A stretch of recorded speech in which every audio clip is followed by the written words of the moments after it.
Hey guys, Wise Gamer here, bringing you another indie game review. This time we're looking at Just a Cleric, a game that's currently on Steam Greenlight. I have all the links down below, so you can actually check out the game on Greenlight, check out the demo for it as well. There's a link at the top of the Greenlight for that, I'll have it below as well.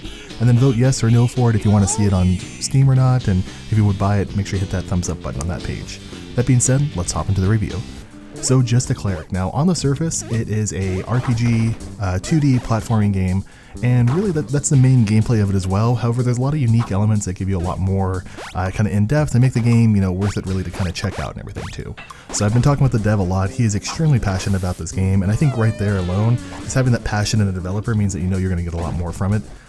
So basically what he's done here is, instead of just taking the general story of, you pick a class, you get gear for that, you level up stats, all those stats suck except for, maybe one or two of them, everyone does the same build, that type of thing. He's really done his best to really balance out the RPG mechanics, and then really kind of bring a unique storyline too. So in Just a Cleric, you are just a cleric, but not just any cleric. A cleric that's part of a party of 3 other people. There's like the wizard, the rogue, the warrior, and he's tired of them doing all the things, getting all the glory for it, and him never even having to cast a heal spell. So he's kind of crying about it in the beginning and stuff. He walks away a little bit, and then a dragon comes and kills your friends, and you actually have to go and try to avenge them. You want to kill the dragon at the end. It's kind of the major boss type thing. So you go through this hub town, you kind of get to level up skills, and you get to use whatever you want. So you basically aren't restricted by being a cleric. You can use staves, you can use magic abilities, which are these blessings that you can cast. You can pick up, warrior type weapons, thief type things. You can increase your luck, strength, all this different stuff really to kind of be able to make yourself whatever you want. And the other cool thing is each stat actually has an immediate benefit for you too. So basically there's 4 standard stats, but they actually upgrade these other 8 stats type thing by upgrading each one.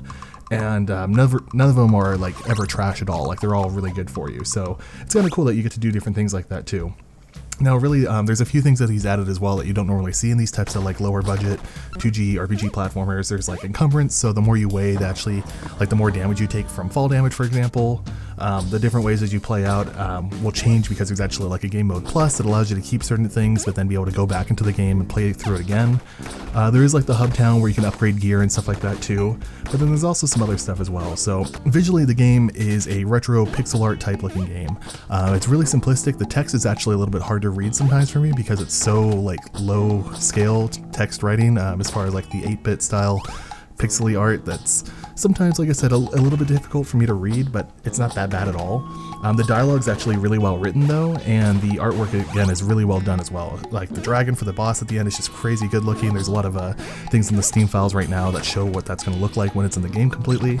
And then the different missions and stuff, you kind of keep going down to this dungeon, clear a level, you can go back up to the top, go to a bar or something like that, get some more quests, and then go back down to the dungeon again. That's kind of how it plays out. Audio-wise, it's actually extremely unique. So there's a completely original soundtrack from the developer's band that I believe he's in the band itself. He plays one of the instruments there, but they have these really unique kind of funny, weird sounds that you would never really hear. It's full of guitars, bass, drums, really, really funny stuff.